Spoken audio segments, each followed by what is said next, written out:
Bonjour à toutes et bonjour à tous, très heureuse de vous retrouver sur ma chaîne Céline Naissant pour parler d'empowerment, de travail conscient, du connais-toi toi-même, afin de devenir l'homme ou la femme de sa vie, le roi ou la reine de son royaume interne, afin de créer une destinée consciente, allumée, enthousiasmante et ainsi d'agir en être souverain, libre de ses choix. Bienvenue à vous, merci d'avance pour vos abonnements et activations de cloche pour vous prévenir de la diffusion des vidéos. Il y en a 2 par semaine, le mercredi et le dimanche.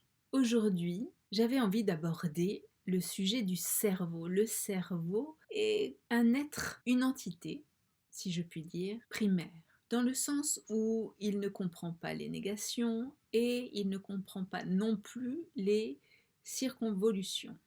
C'est important d'être clair avec votre cerveau quand vous passez une commande de projet, une commande de direction de vie, une commande de choix de vie. Imaginez rentrer dans une boutique de vêtements et que vous arrivez auprès de la vendeuse ou du vendeur pour lui exprimer ceci. Alors, je voudrais un vêtement qui ne soit pas une robe, pas de couleur rouge, qui n'ait pas de décolleté, qui n'ait pas de poche, qui ne soit pas en velours, qui ne soit pas en soie, qui ne soit pas en satin. Je ne veux pas non plus un vêtement qui soit une salopette, je ne veux pas de jean, je ne veux pas de couleur bleue, je ne veux pas de couleur vive.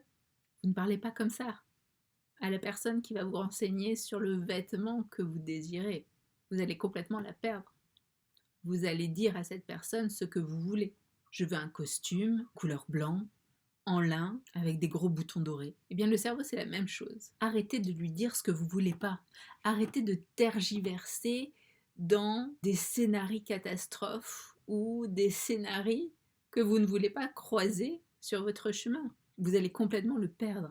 Arrêtez de lui proposer des scénarios complètement désalignés à ce que vous désirez. Il va saturer d'informations et il va s'accrocher à vos émotions. Et vos émotions vont être déclenchées par cette tension qui est oh là là, je veux pas ça, je veux pas ci, surtout je veux pas cette situation-là, je veux pas non plus rencontrer tel type de personne. Vous allez créer des émotions et le cerveau va s'accrocher à ces émotions-là. Donc, interrogez-vous clairement dans ce que vous désirez pour vous, créer pour vous, magnétiser pour vous, construire pour vous. Prenez un temps neutre pour établir ce que vous désirez. Et à partir de là, faites tourner votre cerveau dans l'histoire que vous avez envie de vivre dans le monde matériel.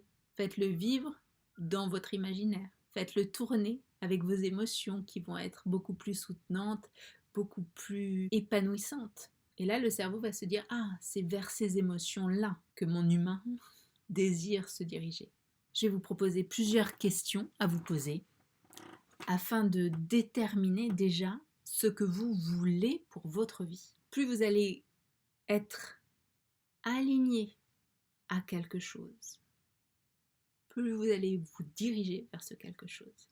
C'est important de laisser la magie de la vie vous soumettre et vous proposer les hasards dont je ne suis pas spécialement sûre qu'il existe, mais au moins de laisser le champ des possibles à l'inconnu et de ne pas être dans une direction rigide en disant je veux vivre ça et que ça, mais au moins de donner un cheminement pour que vous puissiez vous diriger en conscience vers ce que vous voulez vivre et non pas être au petit bonheur la chance, j'ai envie de vivre ça, mais j'ai peur de ci. Vous allez tournoyer, tourner en boucle pour une vie très peu enthousiasmante. Par contre, si vous êtes beaucoup plus directif, tout en laissant la porte ouverte à l'imprévu, tout en enlevant l'armure de rigidité, plus vous allez pouvoir vous diriger vers ce que vous désirez, et puis même vous diriger vers des choses que vous pensiez même pas possibles, mais que la vie va vous proposer.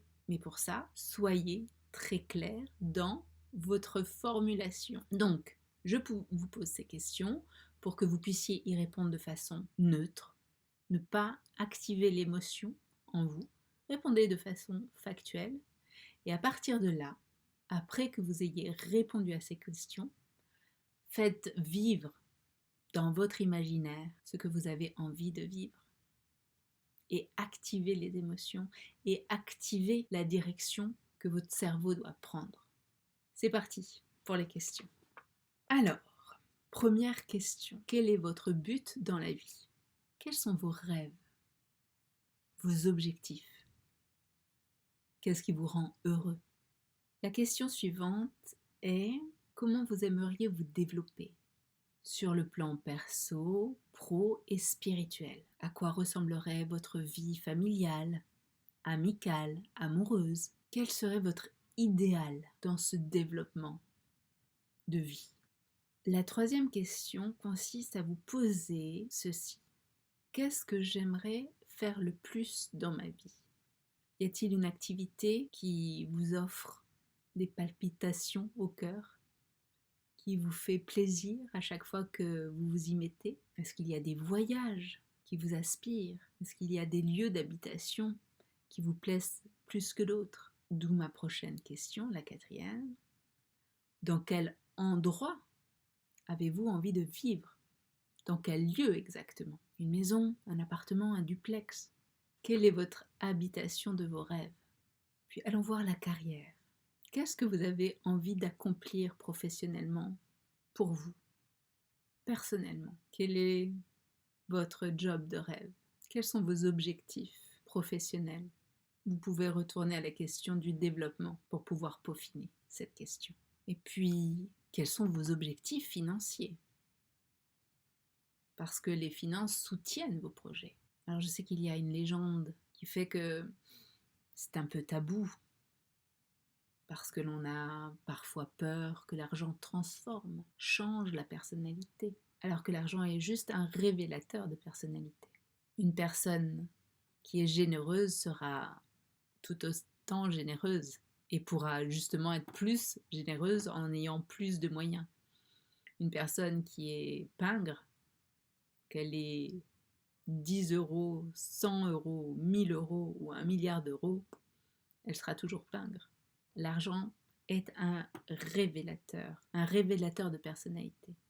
L'argent ne transforme pas, il révèle. Donc allez-y, rêvez, rêvez grand et soutenez vos ambitions de vie en vous autorisant de vivre dans l'épanouissement, l'opulence que permet l'argent. Voilà ces quelques questions que vous pouvez vous poser pour pouvoir peaufiner ce que vous attendez de votre vie. Et si vous n'y arrivez pas, là, vous pouvez justement vous poser les questions inverses. Mais c'est dans un temps défini, dans un contexte défini.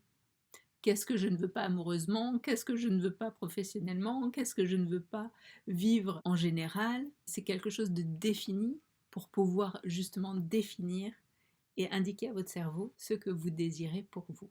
N'hésitez pas à me dire si vous avez pu réajuster avec ces questions votre destinée, votre ambition de vie, votre ambition de vivre une vie enthousiasmante, épanouissante, inspirante. Parce que je le rappelle, nous sommes tous reliés les uns les autres et que une personne qui s'autorise à vivre et à rêver grand autorise de la même façon les autres à vivre grand, à rêver grand, à s'épanouir pleinement dans son essence personnelle, dans sa vérité intime. Je vous souhaite une agréable journée, je vous dis à très bientôt. De mon cœur au vôtre, je vous embrasse. D'ici là, prenez grand soin de l'être d'exception qui se trouve en face de votre miroir. À très bientôt.